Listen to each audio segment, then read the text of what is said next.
While technology allows us to gain access to things such as information or entertainment nearly instantly without much of a wait, the reality of life is that there are situations where we have to wait. Maybe things such as traffic, or things such as long lines, or even life events require for us to wait patiently or otherwise, but to wait. Some people are better at waiting than others. And if you're one of those people who perhaps considers themselves to be impatient, you know that having to wait, especially when you didn't anticipate it or didn't plan it, might be stressful for you. On one hand, we have this life of near instant gratification, but on the other hand, there are plenty of experiences where we are forced to wait. But rather than allowing the need to wait to be a stressor in our life, to cause stress for us, we have the ability and the choice to reframe waiting in such a way that it doesn't stress us out. Maybe for some things, we could reframe it in such a way that the stress level of it is significantly less. Sometimes we can neutralize that stress altogether, and sometimes we're able to reframe that waiting experience in such a way that it's no longer a stressor of any kind, but now we have turned it into an opportunity or a benefit for us.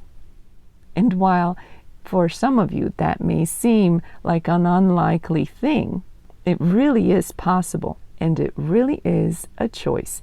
It's just a matter of practice. Since waiting is sometimes inevitable in life, let's look at the act of waiting not as a stressor, but rather as an opportunity to use that time in other ways. And of course, how you can use that time will differ and will depend on each specific situation. Sometimes you might be able to close your eyes and relax. Other times, not so much, because maybe you're stuck in traffic and you really need to have your eyes open and pay attention to what you're doing. But you could still do something like breathing exercises. You can drive and, of course, pay attention and have your eyes open, but alter your breathing to help you to induce a more relaxed state. In some instances, waiting may be an opportunity to catch up with friends or family via telephone. It might be an opportunity to get caught up on some reading. You might turn waiting into an opportunity to practice patience.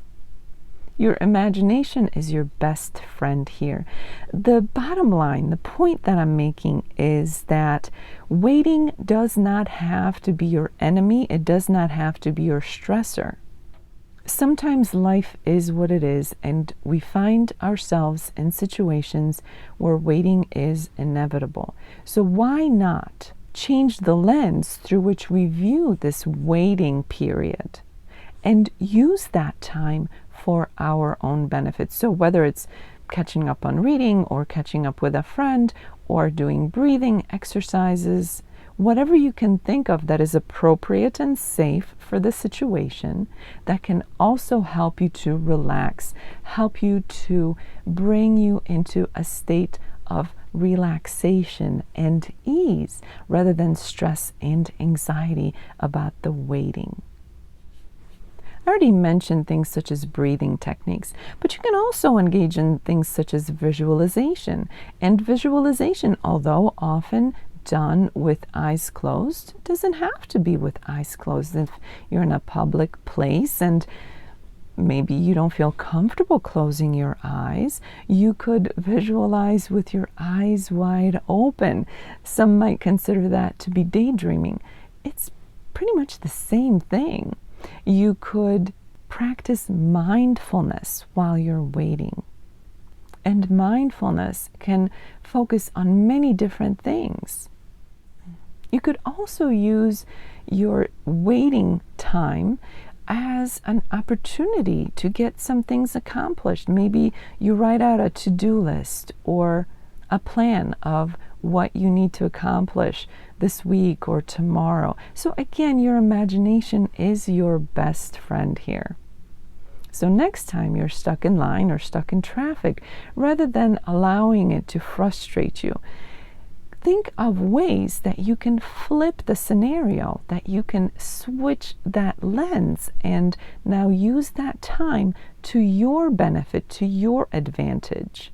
How can you change your own state from stressed out to more relaxed?